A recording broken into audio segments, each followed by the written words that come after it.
En el México tradicionalista de mediados del siglo XX, el cine servía como un escaparate que proyectaba la imagen más idealizada de la mujer, pura, recatada y sumisa. Sin embargo, hubo quienes se atrevieron a desafiar esa visión. Algunas lo hicieron por vocación artística, otras por rebeldía y unas más por convicción personal, pero todas compartieron algo en común: quebraron las normas y afrontaron las consecuencias. En este video revisaremos la vida y obra de 16 actrices que se despojaron de su ropa y también de prejuicios, literal y simbólicamente, ante una nación que no estaba lista para tanta franqueza. Fueron pioneras o provocadoras, víctimas del sistema o heroínas de la libertad. Te invito a descubrirlo conmigo. Meche fue más que una intérprete seductora, fue una mujer que convirtió el erotismo en una expresión artística. Desde niña se trasladó con su madre a la Ciudad de México, donde años más tarde hallaría su vocación en la Escuela de Arte Dramático de Andrés Soler. A partir de ese encuentro con la formación académica, Carreño desarrolló su talento escénico en el teatro experimental, participando en happenings, trabajos de modelaje y colaborando con creadores como Carlos Ancira y Alejandro Jodorowsky, con quien actuó en la obra El hombre sin máscara. Allí encarnó a Elba, una manicurista dentro de un montaje psicológico que retrataba las tensiones entre los integrantes de una familia, la rivalidad entre hermanos y una madre que drenaba la vitalidad de sus hijos, obligándolos a competir por su atención. Fue entonces cuando conoció y se casó con el fotógrafo José Lorenzo Sacani, fundador de la productora Uranio Films. Sacani le abrió la posibilidad de abrirse paso en la pantalla con proyectos propios, primero con Damiana y los hombres y después con No hay cruces en el mar. En esos años, el público mexicano comenzó a sucumbir ante la enigmática belleza con la que Meche Carreño llenaba la pantalla, un magnetismo que la convertiría en símbolo sexual a través de cintas como La sangre enemiga, La choca, Los perros de Dios, La otra virginidad o Zona roja. Filmes en los que su cuerpo narraba tragedias cargadas de sensualidad, impregnadas de un trasfondo misterioso y, en ocasiones, con un propósito oculto, ese eterno juego entre el bien y el mal, la destrucción temporal que enlaza, mediante un vínculo espiritual, el cielo con el infierno. En las décadas de 1960 y 1970, su belleza exótica y su aire refinado la hicieron ícono del deseo, pero no se limitó a roles decorativos. Produjo, escribió y actuó en cintas que exploraban la sexualidad con hondura emocional. Su actuación en La choca, dirigida por Emilio "el Indio" Fernández, causó gran polémica. La escena de su desnudo fue tan impactante que intentaron censurar la película. Meche no solo mostró piel, mostró carácter. El nombre de Sasa Montenegro quedó grabado en la memoria colectiva del cine mexicano no solo por su belleza, sino por el erotismo que proyectaba en pantalla. Desde su llegada al país, se convirtió en símbolo sexual gracias a su silueta imponente, sus escenas atrevidas y una sensualidad que rompía esquemas en una época donde el desnudo aún era tabú. Películas como Muñecas de medianoche, La vida difícil de una mujer fácil o Las ficheras la mostraron sin filtros, con transparencias, escotes infinitos y desnudos frontales que provocaban escándalo en los sectores conservadores y, al mismo tiempo, filas interminables en las taquillas. La cámara la buscaba con devoción, resaltando cada movimiento de su cuerpo como si fuese un espectáculo en sí mismo. Su figura se convirtió en sinónimo de erotismo en el cine de los 70 y 80. No necesitaba ser una gran actriz dramática, su simple presencia encendía la pantalla. Fue coronada como reina del cine de ficheras porque representaba la fantasía erótica de miles de espectadores. Su imagen, siempre asociada a lencería, miradas insinuantes y papeles cargados de provocación, abrió camino a una etapa del cine donde lo prohibido se convirtió en negocio. Mientras otros nombres brillaban con glamour o prestigio artístico, el de Sasa era el de la transgresión, el de la mujer que se atrevía a mostrar lo que otras ocultaban. Pero esa misma osadía que la hizo deseada, también la convirtió en blanco de críticas. La sociedad conservadora la juzgaba por sus desnudos y por encarnar un cine tachado de vulgar, mientras sus seguidores la aclamaban como un ícono de liberación sexual. Su destino dio un giro aún más polémico cuando pasó de la pantalla al poder, al convertirse en pareja del expresidente José López Portillo. De símbolo erótico se transformó en figura política, enfrentando el desprecio de las élites y el escrutinio de la prensa. Sasa Montenegro no solo fue la mujer que encendió fantasías en las salas de cine, también fue el rostro incómodo que unió erotismo, escándalo y política en una misma vida. Conocida por su hermosura angelical y ese aire de inaccesible divinidad, Elsa Aguirre fue durante años vista como un emblema de pureza, la actriz intocable que encarnaba la belleza sin mácula. Sin embargo, sorprendió al público y a la crítica cuando se atrevió a romper con esa imagen idealizada al aceptar una escena de desnudo en La fuerza inútil. Su aparición, lejos de ser vulgar, tenía una carga erótica poderosa y un trasfondo de desafío, pues en una época en la que el cuerpo femenino era celosamente vigilado, ella lo convirtió en parte del lenguaje artístico del cine. Con un solo gesto despojó a la pantalla de la hipocresía que glorificaba la sensualidad pero condenaba a las mujeres que la mostraban abiertamente. Esa osadía desató críticas feroces de sectores conservadores, que la acusaron de profanar la imagen angelical que habían creado alrededor de su figura.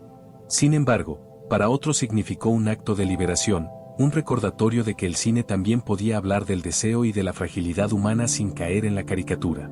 Elsa, consciente del escándalo, nunca se arrepintió.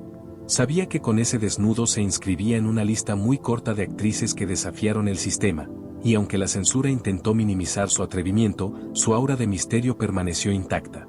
Lejos de hundir su carrera, el episodio la consolidó como una mujer dueña de sí misma, capaz de elegir cuándo y cómo mostrarse. Esa valentía transformó la forma en que el público la percibía, ya no solo como un rostro perfecto, sino como un símbolo de rebeldía erótica y un mito cinematográfico que, hasta hoy, sigue siendo recordado por haberle dado dignidad y poder a un gesto desnudo. Si el erotismo pudiera tener un nombre artístico, ese sería Lin May. Su trayectoria y su difícil final son ya muy conocidos en los medios, pero hoy recordamos otra faceta por la que también brilló. Su presencia en películas como Tívoli sacudió a los sectores más moralistas. Con su cuerpo esculpido, movimientos sugestivos y sin ningún filtro, Lin reinventó el concepto de atrevimiento. Lejos de ocultarse, abrazó su papel como ícono sexual del cine de ficheras y lo llevó al límite, convirtiéndose en una auténtica leyenda. Incluso hoy, Lin May sigue atrayendo las miradas donde se presenta. La vedette demuestra que aún conserva una figura impresionante gracias a la disciplina del ejercicio, el baile y una alimentación cuidada, lo que le ha permitido mantenerse vigente. Por eso no duda en mostrar su cuerpo en redes sociales, sobre todo en Instagram, donde sigue dando lecciones de sensualidad cuando se lo propone. Según contó, fueron 2 mujeres en la zona rosa, en el Salón Tropicana, quienes le recomendaron someterse a unos retoques faciales para perfeccionar sus rasgos. Sin embargo, jamás imaginó que esa decisión transformaría su vida de manera tan radical. Yo sufrí demasiado, demasiado. Hubo un momento en que quise quitarme la vida. No soportaba mirarme en un espejo. Muchas veces me veía y me preguntaba, ¿por qué? ¿Por qué? Y lloraba, ya no quería vivir. Pasé un mes entero encerrada sin salir, relató en una entrevista. Aunque hoy su rostro muestra las secuelas de aquellos procedimientos, todavía se percibe algo de la gloria juvenil que la catapultó al estrellato cuando comenzó a trabajar en el cabaret por necesidad económica. La artista de ascendencia china se consolidó como uno de los mayores símbolos sexuales de su generación. Silvia Pinal no solo fue reconocida por su elegancia y talento, también desafió los límites de lo permitido en la pantalla al acercarse a un terreno prohibido en su tiempo, el desnudo y el erotismo en el cine mexicano. Su imagen, siempre ligada a la sofisticación, se convirtió en un símbolo de feminidad y atrevimiento. La actriz sorprendió al mundo entero con su papel en Viridiana, dirigida por Luis Buñuel, donde aunque su desnudo fue más sugerido que explícito, la carga erótica de la cinta fue suficiente para escandalizar a gobiernos, censores y a la misma Iglesia.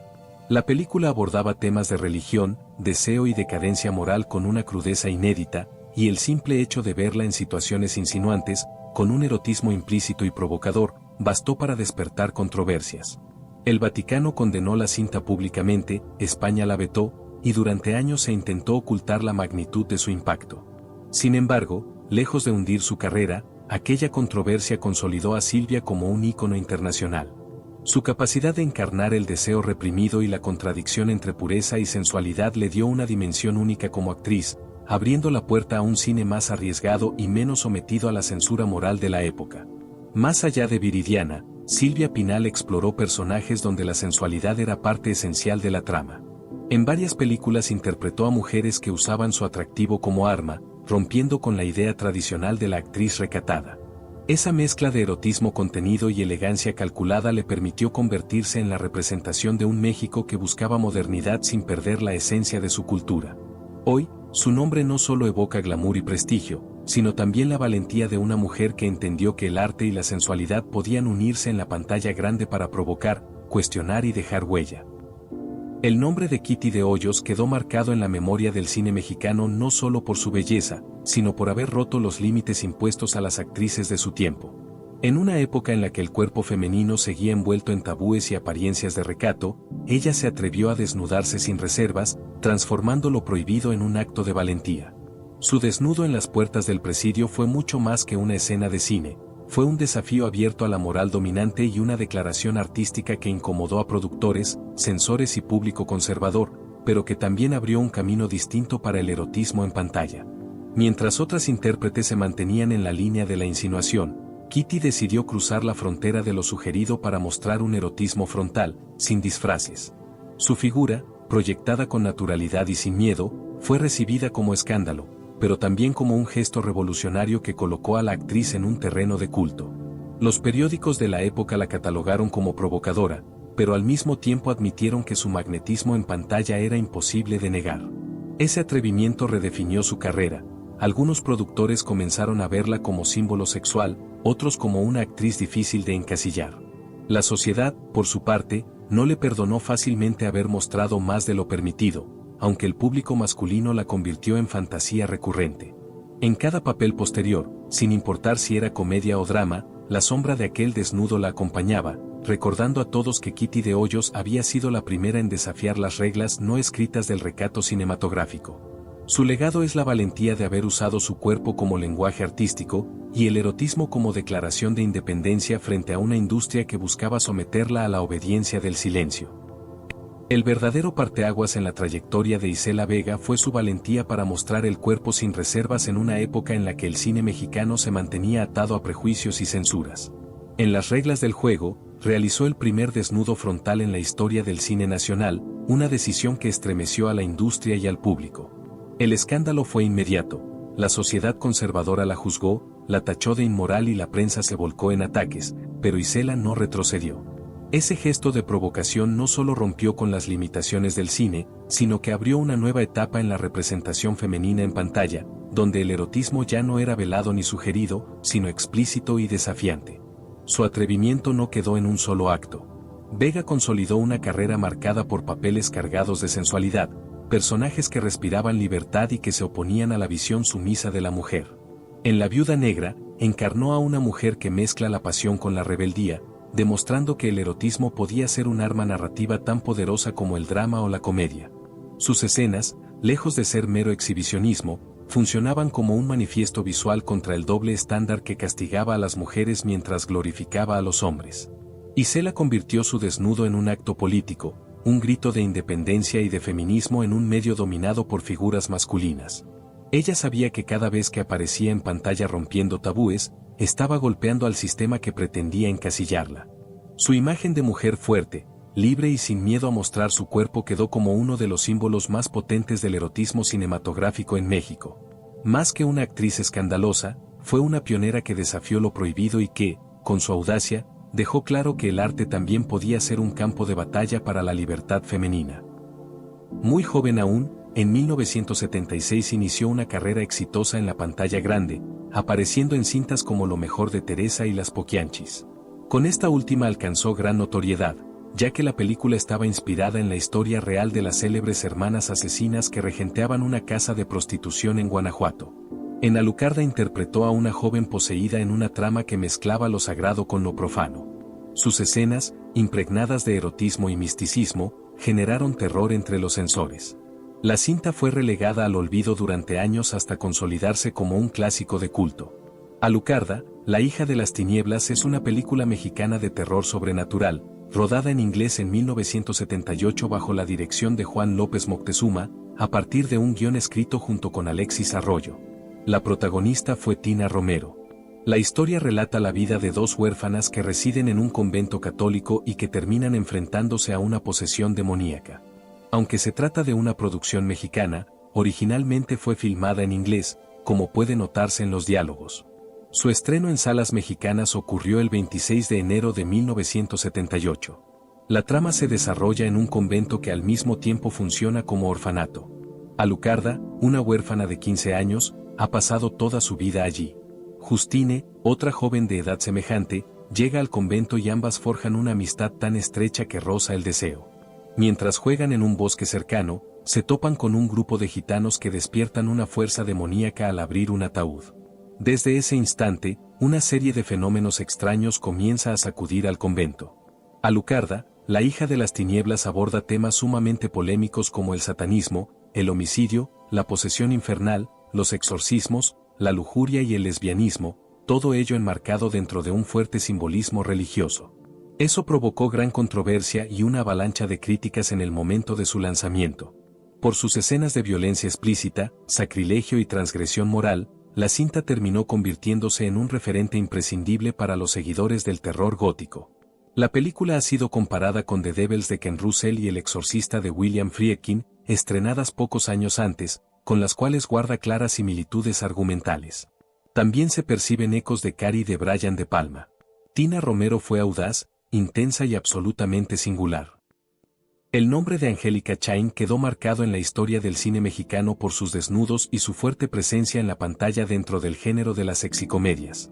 Su figura se convirtió en símbolo del deseo popular durante los años 70 y 80, cuando películas como Bellas de Noche mostraron sin tapujos el erotismo como parte central de la narrativa. Con un estilo que combinaba sensualidad y atrevimiento, Chain se consolidó como una de las protagonistas más buscadas del cine de cabaret, encarnando personajes que llevaban el cuerpo femenino al centro del espectáculo. El título de reina del cine de ficheras fue inevitable, aunque polémico.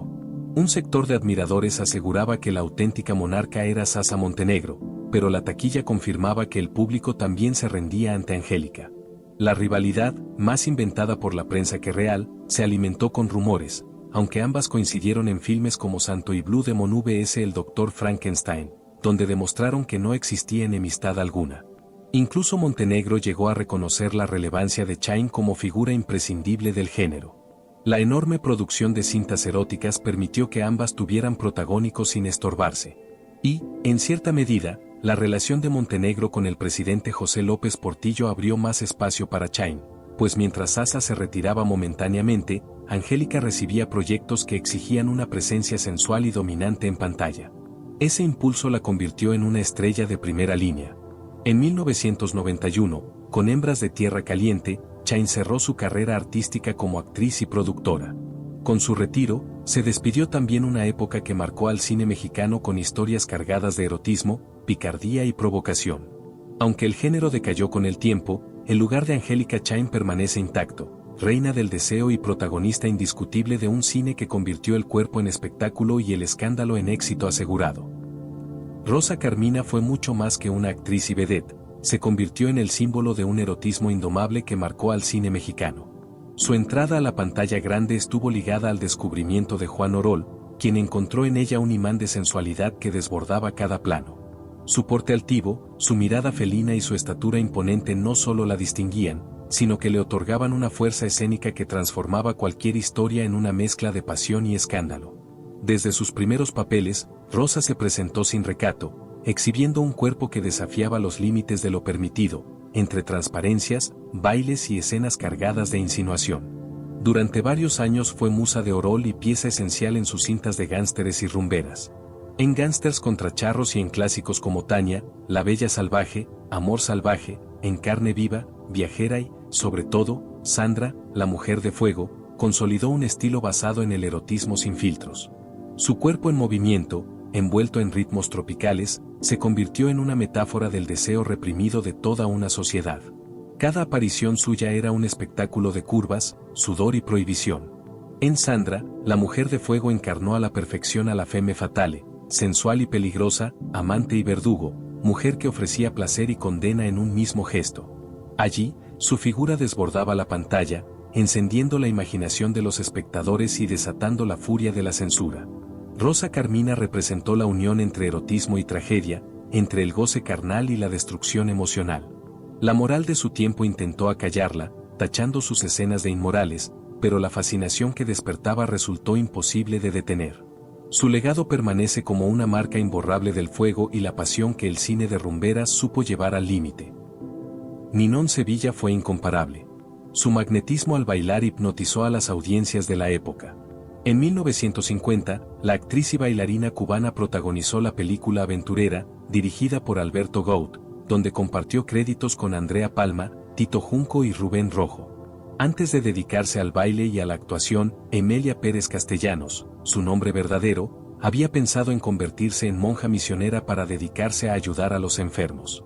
El destino, sin embargo, la llevó a convertirse en una de las artistas más deslumbrantes de la pantalla. Sin embargo, su amor por la música la llevó a descubrir que el baile era su verdadera pasión. Antes de que llegara la era del destape, Ninon ya lo había hecho todo. En Aventurera bailaba con una sensualidad que rozaba lo prohibido. Sus coreografías eran vistas como pecaminosas. Fue la primera mujer que, a través de la danza, cuestionó los límites de la moralidad. En 1955, Ana Luisa Pelufo estremeció al público mexicano con La fuerza del deseo, cinta a la que se le atribuye el primer desnudo completo en la historia del cine nacional. Su osadía fue un parteaguas. Mientras otras actrices apenas insinuaban, ella se atrevió a mostrarlo todo frente a la cámara, en un país donde la moral conservadora dictaba reglas rígidas sobre lo que podía verse en pantalla. La reacción fue inmediata. La prensa tachó la escena de escandalosa y el público se dividió entre quienes la criticaban duramente y quienes la admiraban en secreto por su valentía. Pelufo no solo rompió con las convenciones de su tiempo, sino que también abrió un camino que otras actrices transitarían años después. Aunque después diversificó su carrera en melodramas, comedias y producciones más convencionales, en las décadas de 1970 y 1980 regresó a ese terreno que la consagró como símbolo de audacia, el erotismo cinematográfico. En películas de corte más atrevido volvió a despojarse de su ropa, demostrando que no había sido un accidente ni una simple estrategia publicitaria, sino una postura clara hacia la libertad artística. Su cuerpo se convirtió en bandera de ruptura, en un lienzo que cuestionaba los límites de la censura y el papel de la mujer en un medio dominado por miradas masculinas. Ana Luisa Pelufo no fue solo la primera en desnudarse sin velos en la pantalla mexicana, fue también la que cargó con el peso de las críticas y los prejuicios que esa osadía generó. A la distancia, su nombre ocupa un lugar privilegiado en la historia, se le reconoce como pionera de un cine que, gracias a su arrojo, comenzó a explorar el erotismo de manera más abierta. Su desnudo ya no se recuerda solo como un gesto provocador, sino como el inicio de una nueva etapa donde el deseo, la sensualidad y la rebeldía encontraron un espacio legítimo en la gran pantalla. Olga Breskin se convirtió en uno de los mayores símbolos eróticos de México. Dueña de una figura voluptuosa y una mirada hipnótica, no solo destacaba por su talento con el violín, sino por la forma en que convertía cada aparición en un espectáculo de sensualidad. En los años 70, cuando el cabaret vivía su auge, ella elevó el concepto de vedette a otro nivel, bailaba, tocaba el violín, dominaba el escenario y, sobre todo, sabía cómo mantener a un público expectante. Su desnudo no era accidental ni improvisado, era calculado, elegante y explosivo a la vez. Mientras otras actrices se limitaban a ser objeto de deseo, Olga se convirtió en una figura de poder, utilizando su erotismo como un arma de dominio absoluto. En películas como Noches de Cabaret y en sus presentaciones en el Blanquita, sus escenas ardientes marcaron época. Con un vestuario que dejaba poco a la imaginación y coreografías que combinaban música y provocación, imponía un estilo inconfundible. Su erotismo nunca fue vulgar, era un lenguaje propio que mezclaba la inteligencia con la picardía. En medio de un ambiente donde abundaban imitadoras, ella supo diferenciarse. El violín en sus manos se volvía extensión de su cuerpo, un pretexto para desnudar su alma y su piel. Incluso cuando el género del cine de ficheras y del cabaret comenzó a decaer, Breskin no perdió vigencia. Supo reinventarse, adaptarse y conservar la esencia de lo que la convirtió en leyenda, la capacidad de hacer del erotismo un espectáculo artístico. Con ella, la sensualidad se volvió sinónimo de poder. Princesa Yamal fue una de las mujeres que despojaron al espectáculo de cualquier disfraz de inocencia. Mientras otras actrices jugaban con la insinuación, ella decidió mostrarlo todo sin reservas. Su desnudo no era un accidente de guión ni una estrategia de mercado cuidadosamente calculada, era un acto consciente de provocación, un desafío directo a la moral dominante. Con su figura exuberante y su manera irreverente de presentarse ante el público, desató polémicas que la convirtieron en símbolo del erotismo sin ataduras. En cintas como Las Tentadoras, dejó claro que el cuerpo podía ser un espectáculo en sí mismo, un arma de seducción y un grito de libertad al mismo tiempo. Mientras la mayoría de las vedettes recurría a un juego de luces y sombras para sugerir, Jamal ofrecía desnudos frontales que desbordaban el límite de lo permitido en un país donde la censura acechaba con dureza. Ese atrevimiento no solo la diferenció, sino que también la volvió incómoda para la crítica conservadora, que veía en ella la representación de todo lo que debía ser callado. Su belleza imponente y su actitud de mujer sin filtros la llevaron a ser considerada una vedette indomable. No pretendía complacer a los moralistas ni disfrazar sus escenas de justificaciones artísticas. Su desnudo era directo, rotundo y, en ocasiones, brutal. Fue vista como un cuerpo sin censura, un espectáculo que no necesitaba adornos para estremecer. Esa sinceridad la elevó, pero también la condenó. Con la llegada de la censura más rígida, su carrera comenzó a apagarse. El mismo atrevimiento que la hizo famosa fue utilizado en su contra, relegándola a un rincón incómodo de la memoria del cine erótico. Sin embargo, su legado quedó marcado como el de una mujer que no temió mostrarse tal como era, desnuda, provocadora y absolutamente libre. María de los Ángeles Félix Guereña, conocida como la Doña María Bonita y la Mexicaine, nació en Álamos, Sonora, el 8 de abril de 1914 y falleció en la Ciudad de México ese mismo día 88 años después. Fue la novena de los 12 hijos de Bernardo Félix Flores y Josefina Guereña Rosas. Quienes la conocieron aseguran que, de niña, disfrutaba de pasatiempos considerados masculinos, alejados de lo que se esperaba de una pequeña. En su juventud se entrenó como una excelente jinete, pero muy pronto su extraordinaria belleza comenzó a atraer miradas y a abrirle las puertas hacia un destino que la convertiría en una de las mujeres más icónicas del cine mexicano. En 1930 fue coronada reina de la belleza estudiantil en la Universidad de Guadalajara y, 4 años después, contrajo matrimonio con Enrique Álvarez Alatorre, con quien tuvo a su único hijo, Enrique, quien sería sin duda el gran amor de su vida. El matrimonio no perduró y María, muy a su pesar, dejó al niño bajo el cuidado de su padre y se trasladó sola a la Ciudad de México en busca de cumplir sus aspiraciones.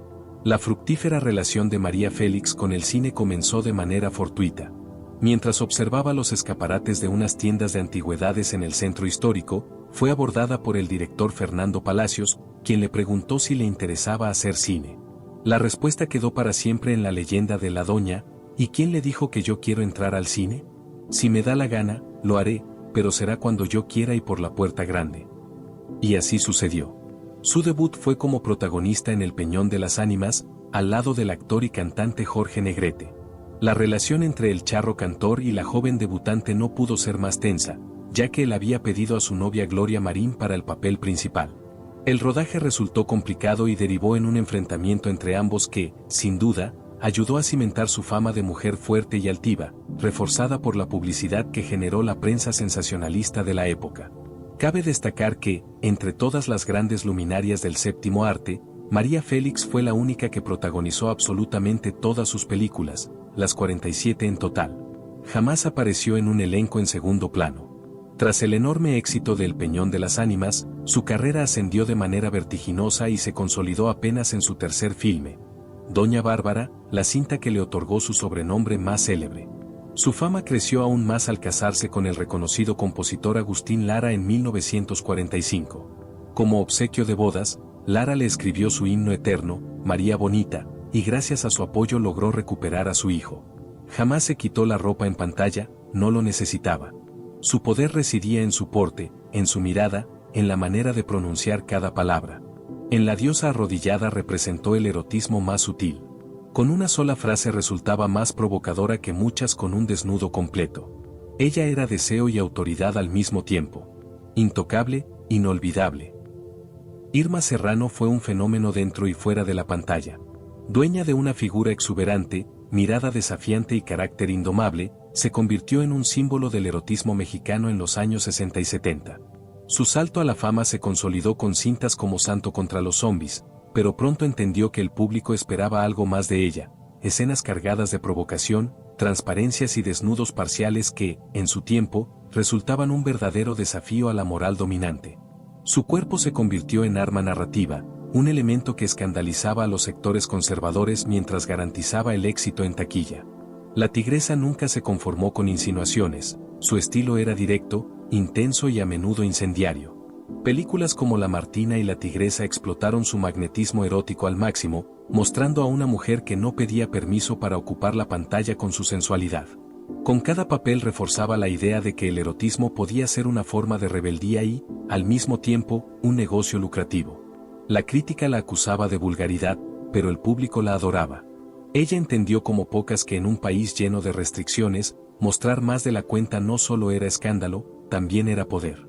Ese mismo poder la llevó más allá del cine. Irma Serrano incursionó en la política, y lo hizo con el mismo estilo desafiante que caracterizó su carrera artística. Su paso como diputada y senadora fue tan polémico como sus desnudos en pantalla. Los discursos incendiarios y su capacidad para provocar incomodaban a los partidos tradicionales, que la veían como una intrusa irreverente en un terreno reservado para hombres. Pero para sus seguidores, su presencia era un acto de justicia. La mujer que había conquistado al público con su cuerpo, ahora se atrevía a conquistar la política con su voz. La tigresa encarnó una mezcla única de erotismo, escándalo y poder. Supo transformar su cuerpo en espectáculo, su sensualidad en estrategia y su rebeldía en un legado que trascendió al cine para instalarse en la memoria colectiva de México. Su nombre permanece como sinónimo de atrevimiento, de la mujer que llevó el erotismo al límite y que, fiel a su carácter, jamás se dejó domesticar por nadie.